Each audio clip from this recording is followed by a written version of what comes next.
Pues buenas tardes, bienvenidos a la TNDG. Nos hubiera gustado que hubiera habido un poco de más gente, no sé si por la lluvia, la pereza.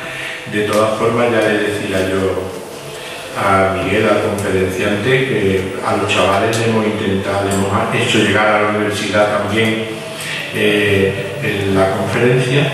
Nosotros, desde mi punto de vista, creo que es muy interesante y va a ser muy interesante. Y solamente dar las gracias a Miguel Martín Goel, ex catedrático de metalurgia y metalotecnia. Él pues tiene un currículum muy largo, un currículum profesional como ingeniero de proyectos de industria frigorífica Ramos Vizcaíno, jefe de laboratorio de Altero Salvalde, profesor encargado de cátedra en la Escuela de Ingeniería Técnica e Industrial de San Sebastián, profesor titular de Física, catedrático de Metalotecnia y Materiales, cargos académicos, ha sido miembro de la Junta de Gobierno de la Universidad de Cádiz, presidente de la Junta de Personal Docente e Investigador de la UCA, de la Universidad de Cádiz. Ha tenido muchos cargos de representación, presidente de la Asociación Nacional de Catedráticos de la Escuela Superior de Marismo Civil, coordinador del primer encuentro, no sé, de la Junta Personal Docente e Investigador de la Universidad de Andalucía, bueno, presidente del segundo simposio de enseñanzas superiores, presidente del CESIF de la Universidad de Cádiz, presidente fundador de la Federación de Padres de Centros Públicos, FEDAPA, presidente fundador de la Confederación de Padres de Centros Públicos Andalucía, CODAPA, miembro de la Junta Directiva de SEAPA, miembro del Consejo Andaluz de Educación. Ha tenido muchas publicaciones también técnicas, análisis espectrográficos de aceros y aleaciones, la nueva ciencia de los materiales, comportamiento plástico en las aleaciones de aluminio. Ha hecho también investigaciones arqueológicas, embarcaciones liberales de Baja Alta, el astrolario de Santa Catalina, y ha dado conferencias de comunicaciones. En fin, yo, como veis, nuestro conferenciante pues tiene un buen currículum, es un experto, y de nuevo reitero, darle las gracias por su ofrecimiento en venir al Ateneo dentro de nuestra segunda Semana Cultural. Le voy a dejar la palabra a mi compañero, amigo y presidente del Ateneo de Sanlúcar, que bueno, pues ha tenido también el honor también además de presentarnos a Miguel y de tener la posibilidad de traerlo hoy aquí. Así que Manolo, tienes la palabra. Muchas gracias, muchas gracias. Bueno, muchas gracias de estar aquí con vosotros. Esto ha sido entre vuestro querido presidente un cliente y que me dijo, me habló de Miguel y inmediatamente lo pusieron en contacto y me dijo que estuviera aquí con vosotros. Para mí siempre será un placer. Yo ya, después de haber hecho la presentación técnica de nuestro querido conferenciante, pues yo simplemente unas palabritas sobre él. Digo, la cultura nació como inquietud por el cambio de las sociedades a lo largo del tiempo. A través de ella el hombre se expresa, toma conciencia de sí mismo, se reconoce como un proyecto inacabado, pone en cuestión sus propias realizaciones, busca incansablemente nuevas significaciones y crea obras que lo trascienden. En definitiva, la cultura se entenderá como la formación de la mente. En esa extraordinaria aventura de encontrar nuevos horizontes del saber, dando rienda suelta a su incansable y exquisita curiosidad por descubrir nuevos caminos que nos lleven a conocer mejor nuestro pasado, traemos hoy aquí a don Miguel Martín, que en el poco tiempo que nos hemos conocido puedo asegurarles que además de ser una persona entrañable, muy preparada intelectualmente, generosa con su experiencia, incansable investigador, tiene una fuerza vital interior que le atosiga y le lleva a dar lo mejor de sí mismo en todos los proyectos en los que se embarca, con el frenético objetivo de buscar respuestas claras y demostrables en el más puro ámbito científico. Esto sí, aceptando siempre las limitaciones técnicas y humanas del tiempo que le ha tocado vivir. Cuando hablaba con él sobre los posibles temas que podía darnos en nuestro Ateneo, ya él ha estado aquí 2 veces con nosotros, me habló de una serie de temas que implican que este hombre es un auténtico investigador, lo lleva dentro y trata siempre de encontrar cosas para poder transmitirlas. El hecho de estar vosotros aquí y nosotros aquí, y hoy estamos aquí conjuntos, ese es el objetivo de la cultura. pues él puede hablar de la Tierra, el Sol, la Luna, las estrellas y los luceros, días, meses, años y ciclos dentro de arqueoastronomía. La Vía Láctea y el Camino de Santiago, la observación del cielo estelar, el camino de la luz, la cartografía estelar, irreal y permanente, el ciclo de las estaciones, el movimiento de precesión, la precesión de los equinoccios, las representaciones estelares, el mecanismo de Antiquitera y el Vicario de Santa Catalina de Palurni. Muchas gracias por estar aquí, un privilegio tenerte de nuevo con nosotros, porque esto ha sido un placer. Te dejamos. Muchas gracias a ambos. Yo les agradezco la oportunidad que tengo de expresarme y desde luego, bueno, esto es un poco perifolio. Yo soy sencillamente un ex profesor, he sido catedrático, estudié magisterio al final cuando mis niñas ya empezaban a ser mayores y sencillamente soy una persona que le gusta enseñar. Entonces he venido aquí a enseñar lo que yo sé y lo que sigo aprendiendo, porque sigo aprendiendo todos los días cosas. Entonces voy a pasar a desarrollar el tema y a explicar un poco. ¿Se me oye bien desde... ¿Se me oye bien así? ¿Se me oye bien aquí? Sí. Bueno, pues voy a explicar un poco cómo el tema que hoy desarrollo se llama el tiempo del hombre en la prehistoria reciente. ¿Por qué se llama así y cuál es su contenido? El tiempo del hombre se llama porque voy a hablar fundamentalmente del tiempo y del hombre. El hombre como individuo, el hombre genérico. Yo soy castellano y cuando hablo de hombre no pienso si son pantalones o faldas, como cuando hablo de mis alumnos no pienso si son mujeres o hombres. En Castilla siempre se piensa, cuando se habla de el hombre, las mujeres, las personas no tienen sexo, es el conjunto de los seres humanos, es la colectividad. Pues yo voy a hablar del hombre en singular y del hombre en plural, es decir, los seres humanos. Entonces, sobre esto, primero se me ha ocurrido poner algo que acaba de aparecer hace 3 días en los periódicos de este país y en la televisión. Ha aparecido en la cueva de Auria, en el cañón de la Hermida, en Asturias, en la zona cantábrica, ha aparecido unas pinturas rupestres. Unas curiosas pinturas rupestres antiquísimas. Se calcula que tienen unos 28.000 años de antigüedad. Es decir, 26 años antes de Jesucristo. Y en esas pinturas aparecen unos extraños signos que son una serie de puntos. Bueno, pues esta serie de puntos yo he constatado, y lo podemos ver aquí, es un poco difícil porque trabajando con el ordenador y ampliando se puede ver mejor, pero si se pueden contar aquí los puntos, 1, 2, 3, 4, 5, 6, 7, 8, 9, 10, 11, 12, 13, 14, y se sigue contando, aparecen, ya aquí es difícil, pero 28 o 30 puntos seguidos. 28 o 30 puntos seguidos que alguien hace 28.000 años manchó sus dedos en óxido de hierro, abundante en todos los sitios, y marcó esos puntos. Para mí, eso significa que estos hombres pusieron ahí un calendario lunar. 28, 30 puntos corresponde a un calendario lunar. La luna tarda en hacer el ciclo completo exactamente 29 días y medio. O bastante exactamente. No es 29 días 50,53, pero casi 29 días y medio. Pero solo podemos ver la luna de día o de noche durante 28 días.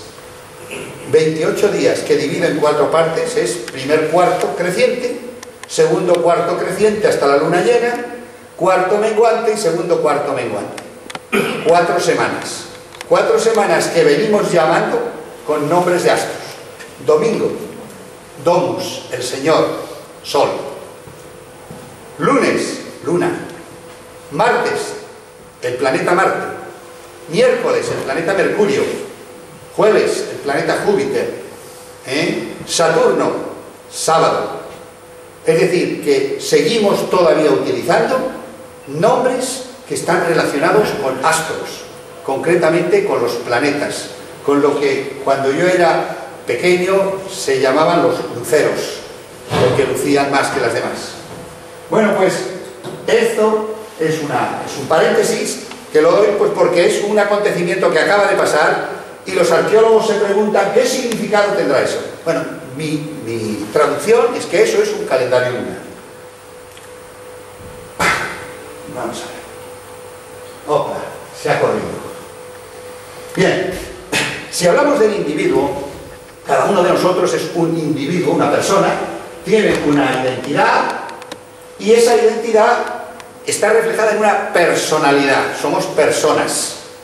De cualquiera que sea nuestro sexo, cualquiera que sea nuestra edad, somos personas.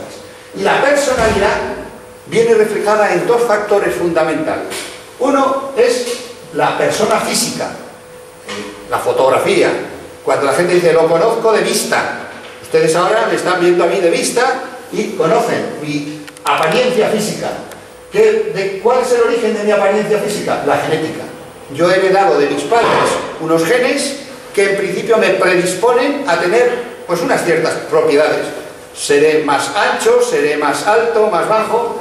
Después las circunstancias de la vida, si estoy mejor alimentado, si hago más ejercicio, si tengo una salud, si me he cuidado más, pues me darán una apariencia física determinada. Cada uno de nosotros tiene una apariencia física, pero también tiene una apariencia espiritual, que forma parte de su personalidad.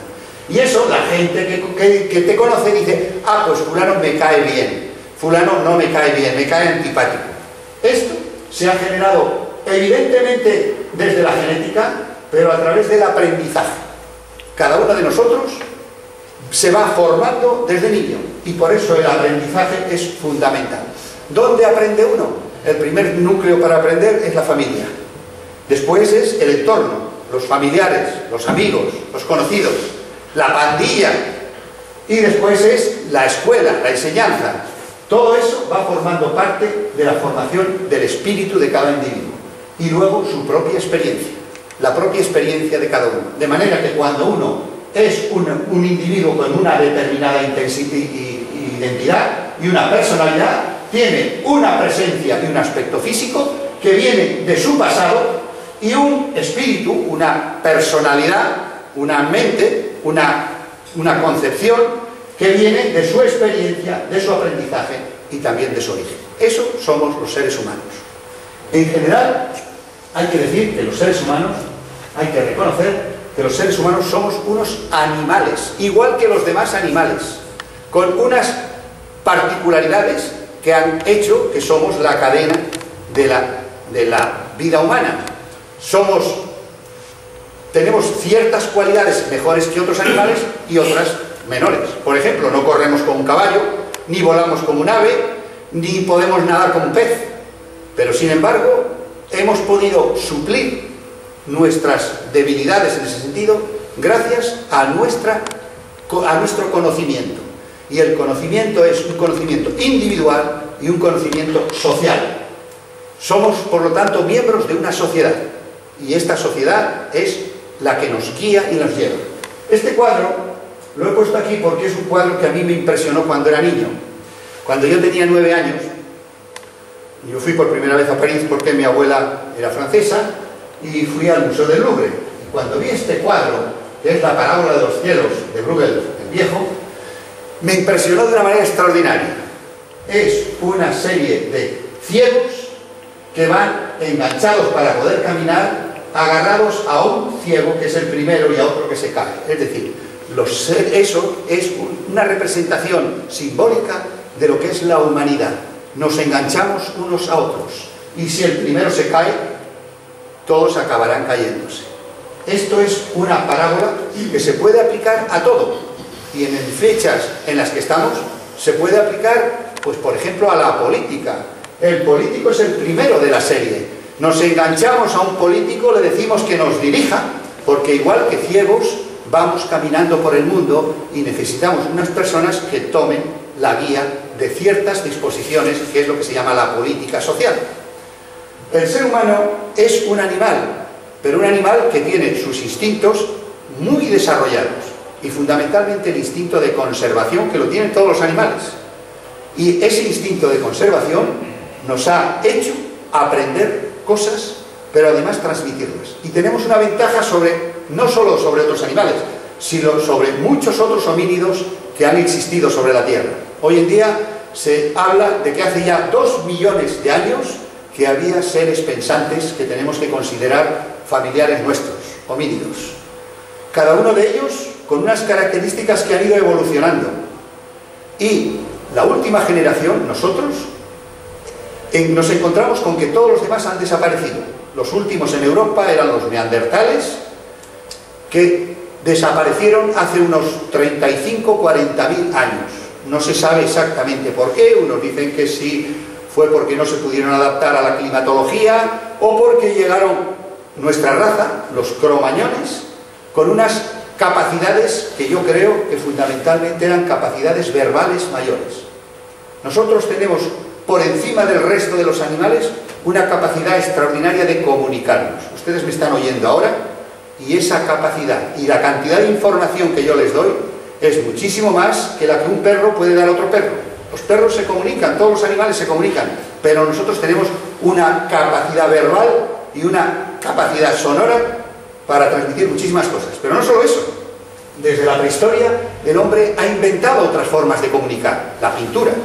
Las cuevas aparecen pinturas, aparecen animales, y eso es un mensaje. Seguimos utilizando los cuadros y las pinturas para comunicar, pero cada vez vamos encontrando nuevos medios, la radio, la televisión, ahora internet. El ser humano fundamentalmente se desarrolla de una manera acelerada gracias a los medios de comunicación que se ha ido dotando. Y de este modo la información que cada uno de nosotros adquiere y nuestra experiencia puede ser transmitida. Aquí, por ejemplo, yo estoy tratando de transmitir lo que yo he conocido desde niño y lo que forma parte de mi personalidad como docente, y trato de que ustedes perciban algunas cosas que yo he ido reflexionando. Eso contribuye, como muchas otras cosas, a que cada cual tenga sus propias ideas. Bueno, pues pasando de aquí, me pongo en la siguiente imagen. Esta imagen representa el cielo del mes de julio, es decir, del solsticio de verano. En este cielo podemos ver montones de puntos, estrellas, estrellas que se ven por aquí, y la Vía Láctea. En esta posición, en el mes de julio, a mediados de julio, aproximadamente hacia el 20, el 15, el 20, el 31 de julio, de junio, nos encontramos con un cielo que tiene unas constelaciones que fueron originarias probablemente de Mesopotamia, y que los griegos fueron completando, y que hoy seguimos utilizando para hablar de la cartografía estelar. Hasta hace pocos años los marinos todavía utilizaban las estrellas para navegar. Un cronómetro y las estrellas, la luna y el sol, les servía para saber en qué posición de la Tierra estaban. Bueno, pues esta imagen a mí me surgió cuando yo tenía 9 años. Cuando yo tenía 9 años, tiempo casi del Neolítico, porque España, estoy hablando de hace 70, 68 años, yo vivía en Extremadura. En Extremadura, en casa de mis tíos, no había luz, no había agua corriente, el arroyo de la calle servía del aguabá, y la gente madrugaba porque no había luz eléctrica. Madrugar entonces significaba levantarse a la madrugada, a la hora en que el sereno empezaba a cantar, eran las 12 de la noche. A partir de las 12 de la noche el sereno cantaba a la 1 de la madrugada, las 2 y sereno, por eso se le llamaba el sereno, las 3:30 lloviendo. El sereno por las noches daba el tiempo. Me estoy refiriendo a Extremadura, pero supongo que en Andalucía sería muy parecido hace 70 años. Bien, pues en esos tiempos me tocó a mí pasar durante 15 días en el campo durmiendo y viendo las estrellas. Y de ahí me quedó la afición a las estrellas. Yo, por ejemplo, aquí pues veía un cisne, y aquí veía un águila, y aquí veía una onda, algo que ahora ya no se utiliza, pero que entonces utilizaban muchísimo a los cabreros. Bien, pues eso para mí me marcó mi vida. Otra cosa importante es la luna. La luna por la noche es el astro que nos ilumina. A mí me encanta andar por la noche a oscuras. Yo con mis hijas he andado muchísimas veces, salía a pasearme por la noche, tanto en Chiclana, donde teníamos un terreno, como en el Pirineo, donde tenemos una cabaña en la montaña.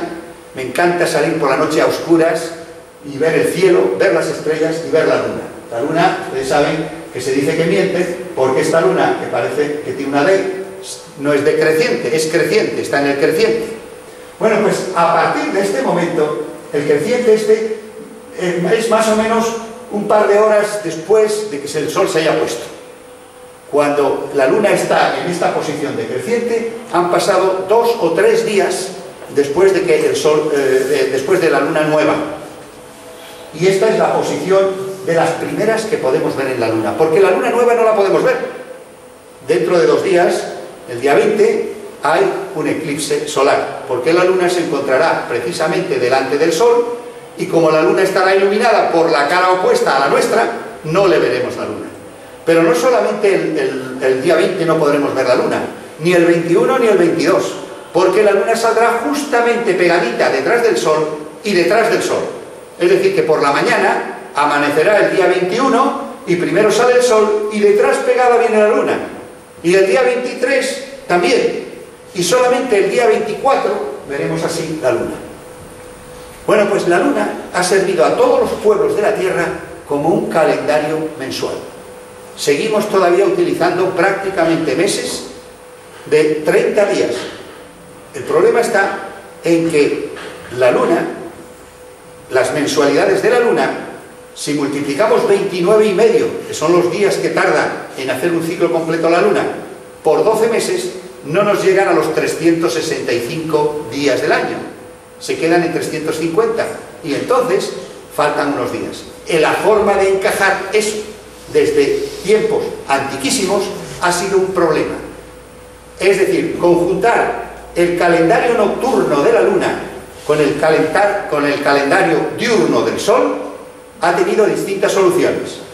Tuvo en la antigüedad algunos tipos de soluciones, en tiempos prehistóricos se encontraron también magníficas soluciones, y hoy en día tenemos la solución del calendario gregoriano, que decimos que ahora ya los meses son unos de 30, otros de 31, otros de 28, y de vez en cuando hay que poner 29 para que se ajuste el calendario de la Luna al calendario del Sol. Ya no es exactamente nuestro calendario un calendario lunar, pero seguimos manteniendo las 4 semanas lunares a lo largo del año. Bueno, pues es de esto es de lo que quiero hablar. Es decir, cómo el hombre, utilizando los astros, el Sol, la Luna y las estrellas, ha fabricado sus calendarios. Este calendario debe tener del orden de los 30.000 años. Es un calendario lunar, porque fíjense, si empiezan a contar, los dientes de estos son exactamente 29 dientes que hay aquí. Y aquí hay uno doble, hay un diente que está doble en la misma riega. Yo interpreto de la siguiente forma este calendario. No está puesto aquí, bueno, estará puesto en otro sitio.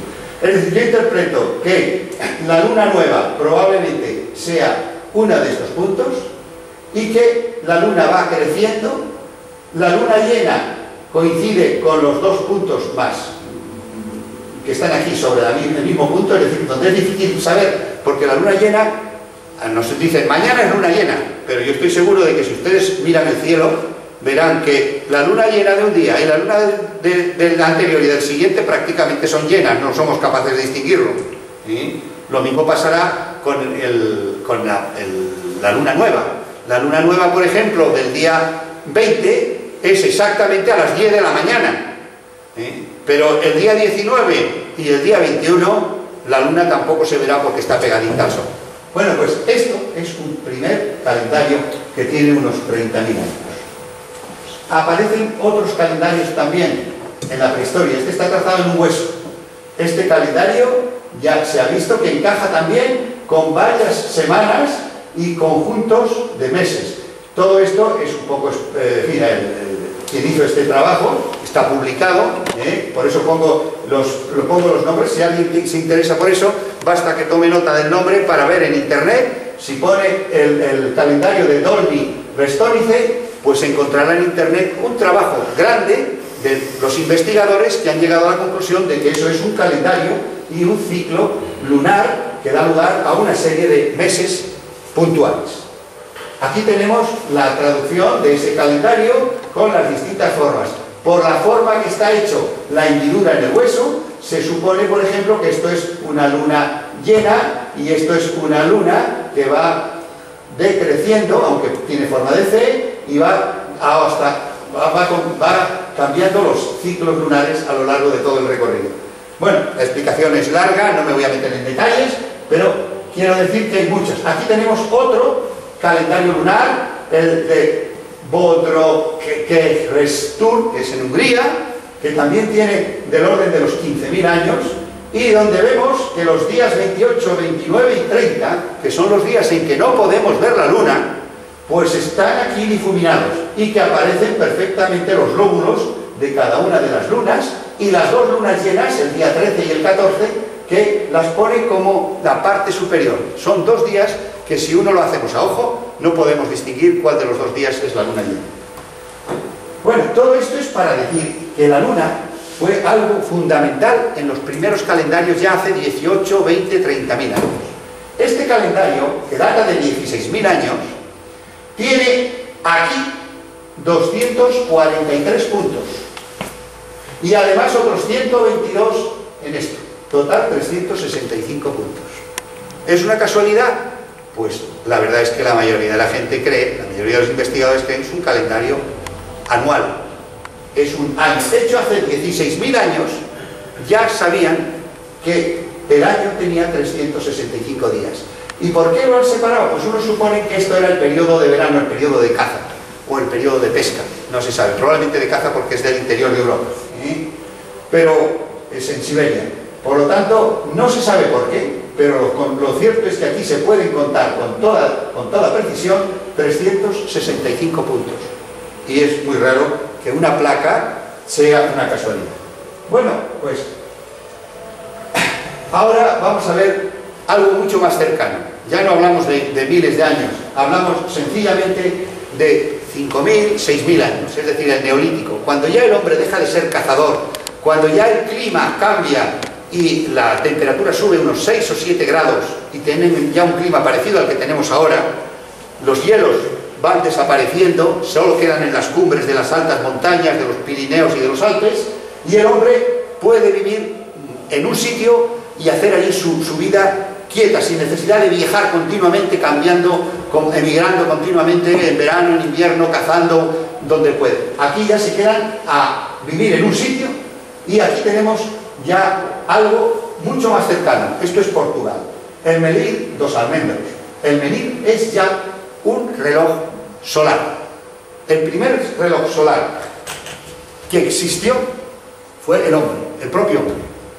Si nosotros observamos, y cada vez observamos menos, ellos observaban mucho más que nosotros. Nosotros aprendemos tantas cosas que las damos por sabidas, pero hay muchas cosas que ignoramos. Los primeros hombres se daban cuenta cuando se quedaron a vivir en un cierto lugar que a lo largo del año su sombra cambiaba, que en verano su sombra se hacía pequeñita y que en verano a mediodía su sombra era grande, que en verano el sol salía por allí y que a medida que iban pasando los días venía el invierno y el sol salía cada vez en otra dirección y se ocultaba y el sol subía menos y en cambio la luna subía más. Todas estas cosas que nosotros ahora muchísima gente ignora o por lo menos no aprecia, el hombre prehistórico claro que lo sabía, porque todas las noches se levantaba a medianoche, tenía que vivir con la luz del sol, y si tenía que ir a cazar, tenía que ir a pescar, lo hacía de madrugada. Yo cuando les cuento que yo he vivido en el Neolítico, es que en casa de mi tío uno al alborear salía, pero el sereno a las 12 de la noche empezaba a cantar la madrugada, porque había que madrugar para ir al monte a cazar, el cazador, y había que ir al monte a cuidar, a llevar las cabras, y el cabrero salía del pueblo y iba cantando cabrero y recogía las cabras del pueblo para que a primera hora de la mañana las cabras estuvieran en el monte comiendo. Nosotros ahora con la luz artificial hemos cambiado completamente la vida, vivimos de noche, nos quedamos a ver la televisión hasta las 12 de la noche y mucha gente no ve salir el sol nunca, pero hace 50, hace 100 años la gente madrugaba, y madrugaba porque tenía que vivir con la luz del día. Bueno, pues el Medir es un reloj solar. Según su sombra ve al amanecer, o según la longitud de su sombra, el hombre era capaz de saber si estaba acercándose el verano o acercándose el invierno, si estaba en el solsticio o en el equinoccio. que eran los puntos en los que la sombra era la más pequeña o la más corta, donde el sol salía más al norte o más al sur. Y el norte y el sur lo sabía muy fácil, porque yo me acuerdo que cuando yo tenía eso, los 8 años, y vi por primera vez el cielo, por la noche me acosté y las estrellas estaban aquí, y al cabo de un rato las estrellas se iban moviendo, y por la mañana a la madrugada las estrellas esas habían desaparecido y había otras. Y igual que tienen en esa fotografía, todas las estrellas giran alrededor de un punto que es lo que consideramos la estrella polar. Yo en mi casa, que vivo en Puerto de Santa María, cuando salgo a la terraza, hay un punto en que si me pongo en una esquina de mi terraza, la antena de televisión señala exactamente la estrella polar, siempre la veo allí, perfectamente. Y sin embargo, cada noche las estrellas cambian. Otra de las cosas que ya no podemos contemplar son las estrellas porque la luz de las ciudades no nos dejan ver las estrellas. Pero quienes tenemos afición por ver las estrellas, nos buscamos sitios en la montaña o sitios o pueblos oscuros donde todavía podemos apreciar las estrellas.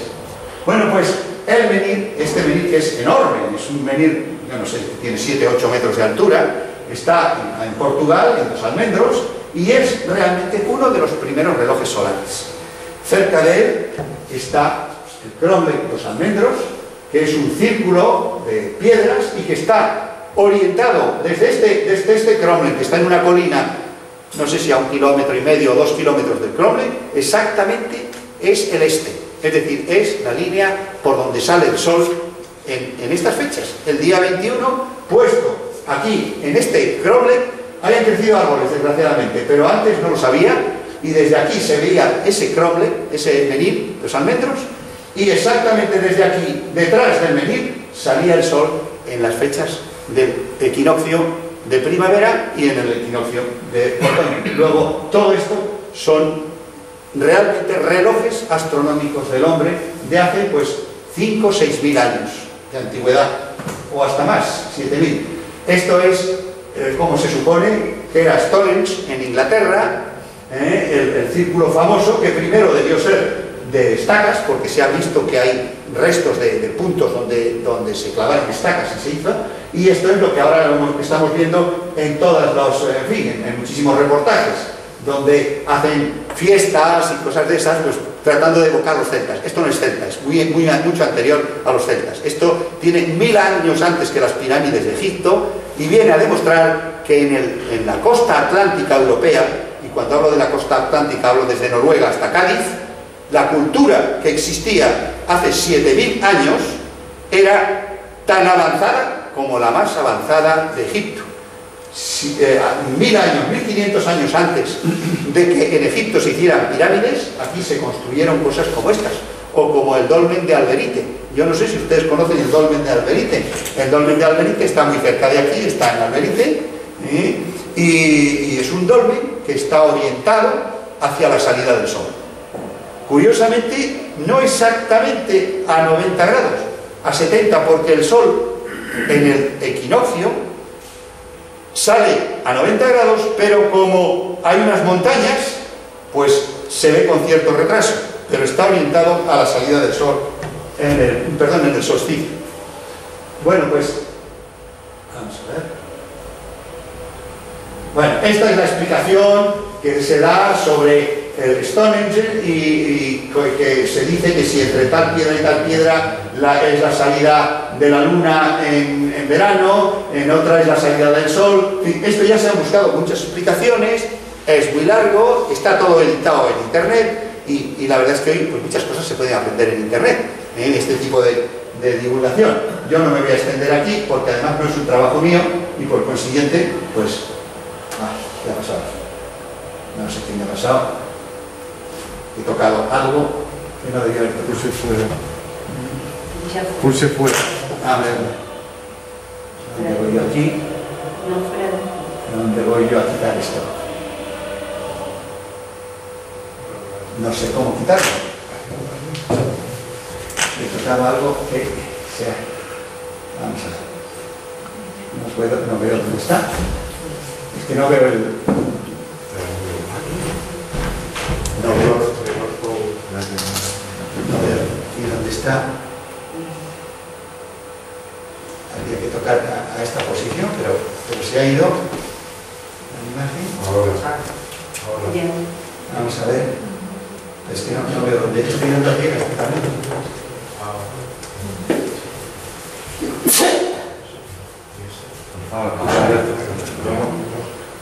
No, pulsa fuera de...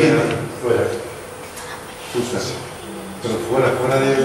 Bueno, de esto vamos a ver. Siguiente, anterior, diapositiva, diapositiva. No. Esta diapositiva, modificar. Pantalla completa. No. Fin de la presentación, no. Pues no sé qué he hecho yo aquí. Bien. Ahora. Ahora, ¿verdad? Bueno, vamos a ver si... Esto es. Bueno. Esto ya es mucho más moderno.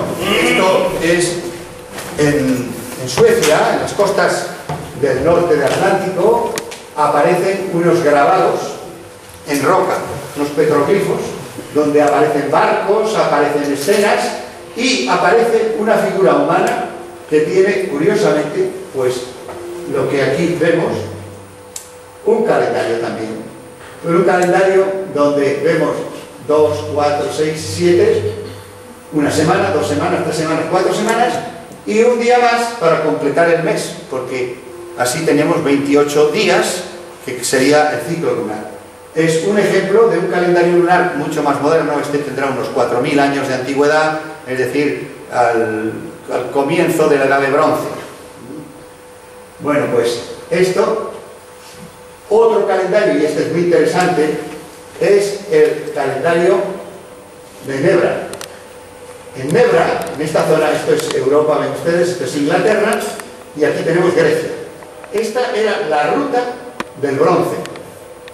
En los pueblos de Micenas, de Grecia, traían materiales, fundamentalmente el estaño que escaseaba. El cobre abunda por toda el Mediterráneo. Hay muy cerca de aquí se obtenía cobre, en muchos sitios hay cobre, en Grecia también, en Turquía también. Pero sin embargo el estaño era un material muy escaso y lo traían de Inglaterra y pasaban por esta zona. El estaño con el cobre se obtiene el bronce. En la Edad de Bronce, hace unos 4000 años, era fundamental como elemento novedoso y lo último en construcción de herramientas y sobre todo de objetos de lujo, porque se utilizaba como hoy se puede utilizar el oro. Bueno, pues en esta zona ha aparecido aquí un curioso calendario que es este. Este calendario, que se llama el disco de Nebra, el calendario de Nebra, tiene unos 30 centímetros de diámetro. Es de bronce, pesa varios kilos y tiene unas incrustaciones de oro. Está claro que esto es, unos dicen que puede ser la luna llena o un sol, y esto claramente es una luna, esos son estrellas. Aquí hay un disco y aquí hay otro que se ha perdido, ese desapareció, pero que se ven las huellas, se ha comprobado perfectamente que había otro igual que este. Bueno, pues este ángulo con respecto al centro mide exactamente 82,7 grados. Una cosa curiosa, ¿qué pinta este ángulo aquí y este ángulo aquí, 82,7 grados en un disco? Bueno, pues a alguien se le ocurrió pensar precisamente el ángulo que forma el Sol entre la salida del Sol o la puesta del Sol en el solsticio de verano y en el solsticio de invierno. En ese lugar, exactamente, el ángulo que forma el Sol entre el verano y el invierno es de 82,7 grados. Quiere decir que si esto se orienta en esta dirección al norte, si el norte se pone hacia allá, es decir, si uno sabe por dónde está la estrella polar, pone el disco de esa manera y ya, de acuerdo con esta dirección, el Sol en verano saldrá por aquí, en el equinoccio saldrá por aquí y en el solsticio de invierno saldrá por aquí. Es un calendario puesto en el suelo, sirve de calendario. Pero van ustedes a ver más calendario. Algunos de ellos están aquí en el Museo de Jerez también, son muy curiosos. ¿Ven? Esta es un poco la representación. Puesto el norte aquí, el sur aquí. Este ángulo es exactamente 82,7. Aquí pone 82, pero hoy se ha visto que es 82,7, que se aproxima todavía más. Si tomamos en vez de este punto se aproxima todavía más el ángulo que forma la salida del Sol en ese lugar, en Nebra. Esto se supone, esto se ha visto que se añadió posteriormente. Se supone que es una nave y que significa el paso del tiempo, la navegación del tiempo. Bueno, este calendario es posterior. Este calendario fue fabricado hace 2050 años, pero se sabe que es muy anterior lo que está grabado. ¿Por qué? Pues miren, porque está escrito con letras romanas, está escrito en grafía romana, pero las palabras son celtas, son palabras celtas. Los nombres que aparecen aquí son galos, si queremos, pues los galos y los celtas es lo mismo, es decir, que los pueblos galos, los pueblos celtas, todo esto son nombres de días y de fechas. Y esto es un calendario, estos son orificios donde se ponían tacos de madera para poder ir controlando el paso del tiempo. Este calendario, que está en el Museo de Lyon, de él quedan solamente una tercera parte. Queda una tercera parte. Es decir, este es el calendario de la reconstrucción, los trozos que quedan son estos, pero a través de lo que hay se ha podido entender lo que falta y comprenderlo. Es un calendario que mezcla los calendarios solar y el calendario lunar. Ellos empezaban el calendario en el cuarto creciente, por una sencilla razón, porque la luna se ve perfectamente cuando es media luna. Ese punto sí que es fácil ver. Es imposible empezar un calendario en la luna nueva, porque la luna nueva no se ve, y encima tenemos 2 días en que no se va a ver, o 3.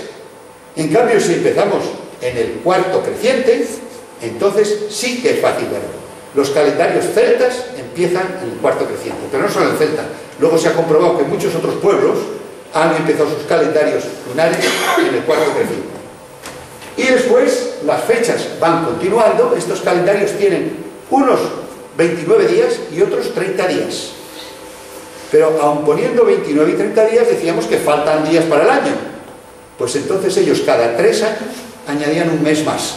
Y ahí aparece el mes, cada 3 años aparece un cuarto año con un mes más para volver a coincidir el calendario solar, es decir, para que los solsticios vuelvan a caer en las mismas fechas.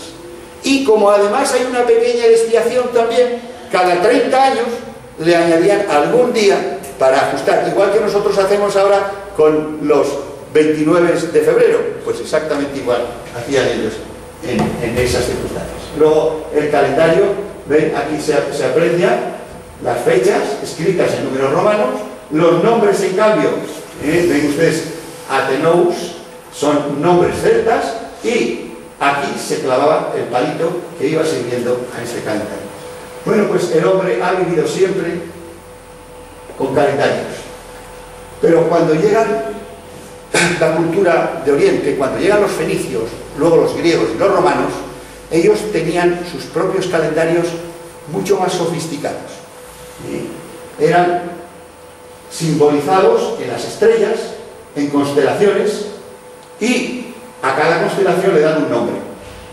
Y además, curiosamente, cada constelación viene representada por un mito, la constelación de Leo, la constelación de Piscis, la constelación de Taurus, la de Aries, pero cada constelación no representa las estrellas que vemos, sino precisamente las que no vemos, para que la gente no pudiera tener demasiados conocimientos, para que los conocimientos astronómicos quedaran entre determinadas personas. Resulta que ellos no decían esta noche se ve esta constelación, sino que esta noche el Sol está encima de esa constelación. Y claro, si de día el Sol está encima de una constelación, esa constelación no la podemos ver. Por ejemplo, este mes es el mes de marzo, en el equinoccio, de acuerdo con el calendario griego, estaríamos en Piscis. Estaríamos en este mes, el mes Piscis. Pues si ustedes salen por la noche y pueden ver el cielo, no podrán ver el Piscis. Piscis lo tendrán que ver el 21 de septiembre, justamente 6 meses después o 6 meses antes. Entonces es cuando sí se ve Piscis. porque Piscis estará en la parte opuesta al Sol. Pero ahora, Piscis está debajo del Sol y no lo podemos ver. Es decir, que el calendario también ha servido para manejar la cultura de los pueblos, para manejar a los pueblos. Bueno, pues aquí tenemos algo fabuloso. Esto, si ustedes no lo conocen, yo les diría que se interesaran sobre el mecanismo de Anticítera. Este mecanismo es un mecanismo de relojería, un auténtico reloj cronómetro tan bueno como este que tengo yo, que también da la luna, la posición de la luna, los meses, los días de la semana y la luna. Pues ese calendario también lo da. Ese calendario fue descubierto hace ya unos años en la zona de Anticítera, una isla que está al sur de Grecia, y se ha estado estudiando por muchas universidades, porque era un bloque de bronce, de una serie de pegado. Se ha estado estudiando con procedimientos modernísimos, haciendo radiografías, por así decirlo, de las piezas. Se ha descubierto que tiene 42 engranajes, que tiene grabados dentro cómo se maneja en griego, y que puede dar con precisión, pues eso, los eclipses, las fechas, los meses, los años. Esto es algo fabuloso. Esto es tan fabuloso que cuando se descubrió nadie se creía que podía ser. Nadie pensaba que hace 2000 años, realmente tiene más de 2000, se ha visto que tiene 2200 años, nadie podía pensar que entonces los hombres podían hacer un mecanismo tan perfecto como los mecanismos de relojería que se hacen hoy en día en Suiza, por ejemplo. Estos mecanismos se han hecho reproducciones. Esta es una reproducción moderna hecha de ese mecanismo que reproduce todo lo que ese mecanismo podía dar. Esto es fabuloso. Esto es ya, pues prácticamente 2200 años, es la época de Jesucristo, para centrarnos. Bueno, pues esto es lo que hay. Aquí en Andalucía también tenemos cosas curiosas. Por ejemplo, este es el dolmen de Alberite, y este dolmen tiene una cámara ahí que se puede visitar, muy curioso. Tiene una cámara y tiene un pasillo, y la salida del pasillo da precisamente en dirección a la salida del sol en el solsticio. Esto es, como ven, es el mapa del Mediterráneo, y el Mediterráneo tiene una latitud media de unos 40 grados norte, 36, 38, 40, 42. Cádiz está aproximadamente nosotros a 36 grados de latitud norte. Con 36 grados de latitud norte, los ángulos de la salida del sol son de 30 grados al norte y 30 grados al sur con respecto al este. Es decir, que en verano el sol sale a 60 grados con respecto al norte, y en invierno el sol sale a 120 grados con respecto al norte. 30 grados de desviación al norte y 30 grados de desviación al sur con respecto al este es el ángulo de los solsticios de verano e invierno en esta zona: Cádiz, el puerto de Santa María, Jerez.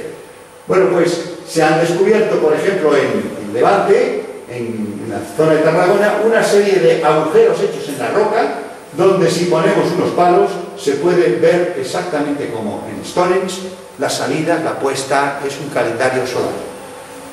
Y esto es una representación de lo que les acabo de decir. Nosotros estamos a una latitud de 36,5 grados norte y a 6,25 grados oeste. En nuestra posición, que es prácticamente la posición de Jerez, el sol sale en verano en esta posición a 60 grados al norte y se pone en esta otra a 60 grados por el otro lado. El sol sube de tal manera que nuestra sombra es pequeñita, es decir, que si nosotros tenemos esta altura, nuestra sombra es pequeñita. Eso es, fíjense, hasta en nuestro lenguaje seguimos diciendo de algo que nos sorprende, nos asombra. Cuando decimos que algo nos asombra, estamos diciendo algo que no tiene sombra. Algo que no tiene sombra nos asombra. Bueno, pues es que en verano casi a mediodía nos quedamos sin sombra. Y eso es asombroso. El hombre se ha asombrado de esas cosas. El hombre que observa se asombra y aprende. Y esto es lo que hacían estas personas. Bueno, pues yo aquí les he puesto Esto se llama un oculado, se denomina, y este es del Museo Arqueológico de Almería. Pero aquí en el Museo del Puerto tienen ustedes unos magníficos oculados. Estos oculados son unas columnas que son auténticas relojes solares. Si ese reloj, si ese oculado se pone mirando hacia el este, un ojo mira hacia aquí y otro hacia aquí, porque si desde arriba se mira el ángulo que hacen estos dos ojos, es exactamente 60 grados.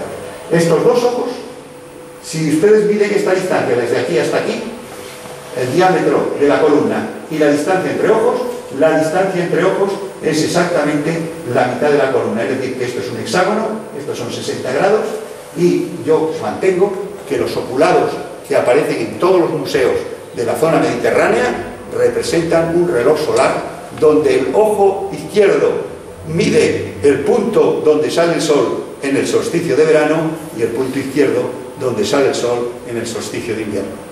Esto los arqueólogos me dicen que es discutible, pero yo estoy convencido de que es así. Si no, no tiene sentido que nadie tenga una columna aislada con una figura que encaja también en esa interpretación.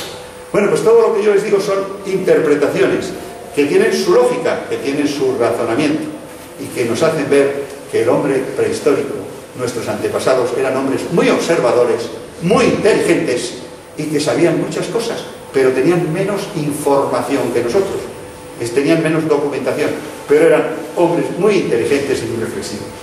Y con esto termino. Les agradezco que me hayan escuchado el rollo. Sé que es un poco aburrido, que es un poco largo, pero en fin, el tema...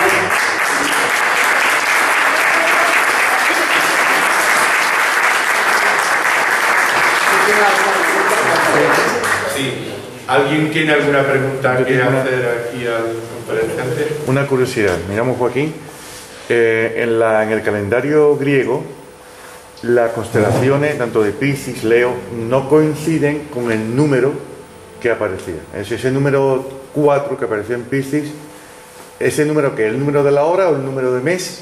¿Cuál? ¿En el reloj? En el reloj, sí, en el reloj.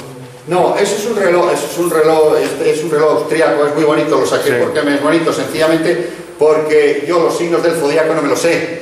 Y entonces en ese reloj ponía los signos del zodiaco como un adorno. Es un reloj con las letras romanas, sí, y no es por coincidencia, es por puro adorno. Tengo fotografías de algunas iglesias en Austria que tienen auténticos mecanismos de relojería impresionantes. Globos grandes que dan el movimiento celeste con las estrellas, con las horas y con los signos del zodiaco, y que es realmente extraordinario.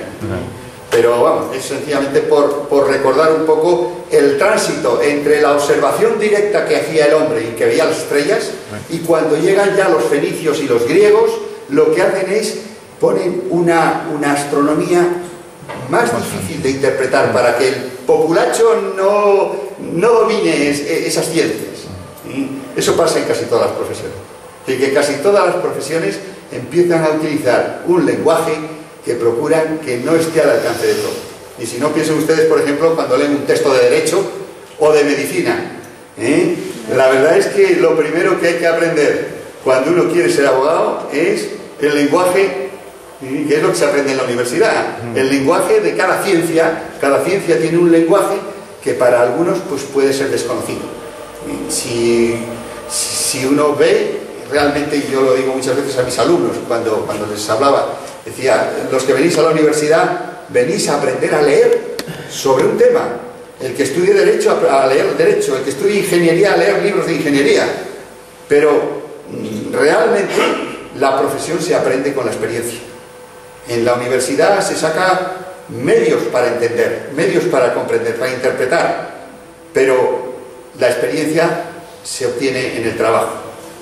Uno le pueden dar un libro con todas las fórmulas de electricidad y no saber resolverlo si no las entiende las fórmulas. Esas fórmulas se estudian en la universidad, pero luego resulta que en la verdad, en la realidad, hay que trasladarlo, y tampoco por haber tenido un título universitario una persona sabe de ciencias. Si no lo ha practicado, sabe poco. ¿Alguien más tiene alguna pregunta? ¿Almería en qué provincia está? ¿Cuál? Cádiz, en Villamartín. El Dolmen de Alberite El Dolmen de Alberite está lo muy hemos cerca. visitado nosotros en el Ateneo.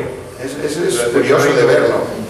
Hay un sitio que yo les recomendaría que intentasen ir, es Laja Alta. Laja Alta es un abrigo que está cerca de Jimena de la Frontera. Para poderlo ver realmente hay que hacer noche en Jimena, que es lo que yo he hecho muchas veces.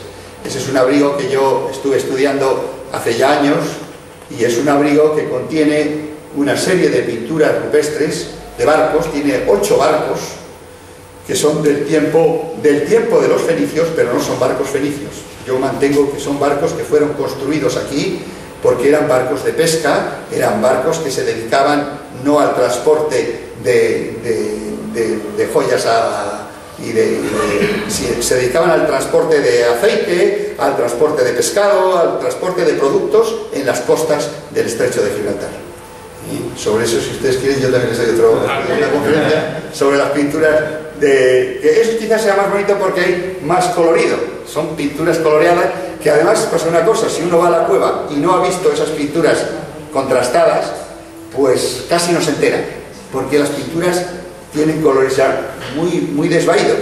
Yo lo que hice fue, estuve estudiando aquellas pinturas, hice fotografías, y luego la fotografía digital permite en laboratorio aumentar los contrastes, y si una cosa es roja y otra cosa es marrón, conseguir que aquello resalte mucho más, y aparecen detalles que no eran conocidos.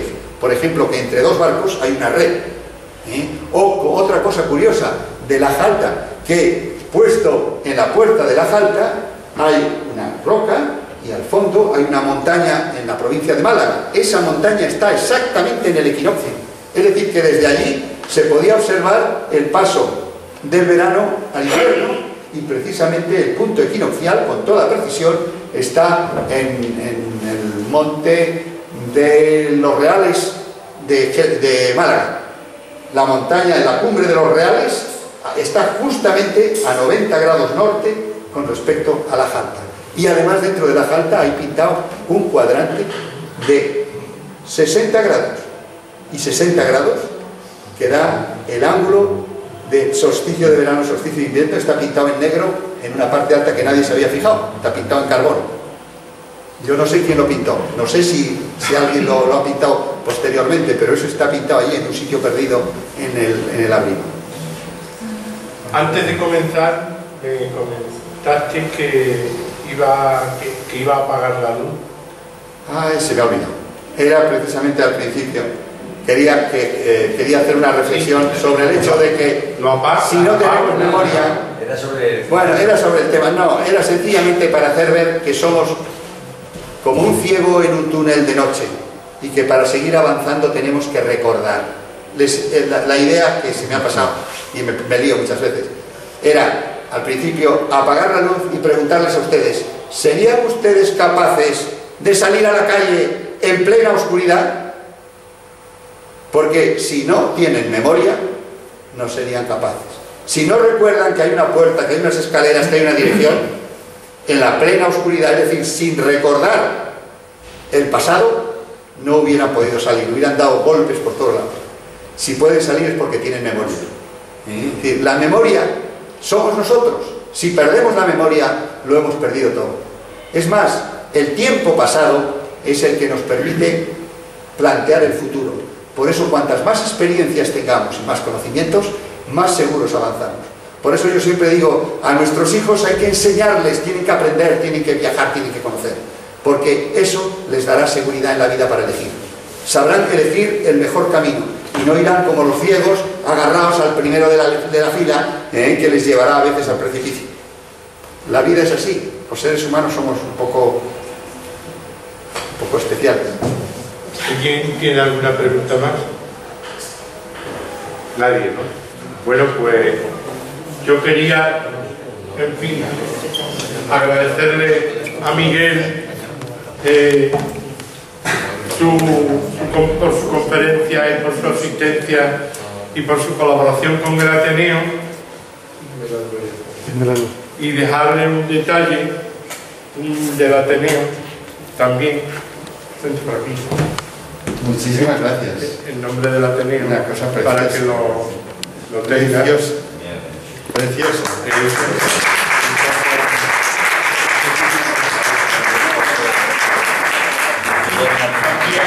Efectivamente. Esto es una litografía. Esto es una litografía que tenemos de la puerta de la mezquita de Jerez, en el que le agradecemos pues su conferencia en el día de hoy en el Ateneo de Jerez. Simplemente darle las gracias y bienvenido al Ateneo de Jerez. Creo que a más de uno estaría dispuesto a ir a Laja Alta. Y que a mí me encantaría dar una conferencia y organizar una excursión a Guadalajara. Eso es que además Miguel tiene una ventaja, que es montañero también, y le gusta, y le va la marcha, y además nos puede ilustrar, ¿no? Bien, simplemente seguimos la Semana Cultural. Mañana tenemos una conferencia, mañana tenemos un concierto de piano de Victoria Guerrero, es la hija de una ateneísta de la Camerata, concierto de piano, en la sala 11 a las 7:30 de la tarde, mañana. El viernes tenemos una conferencia sobre Alta Regia, que la dará el Centro de Estudios Históricos Jerezano, miembro del Centro de Estudios Históricos. Y el sábado cerramos la Semana Cultural con el concierto de nuestra Camerata en la Sala Compañía. Todas las actividades son libres y gratuitas hasta completar el aforo. Así que muchas gracias por todo.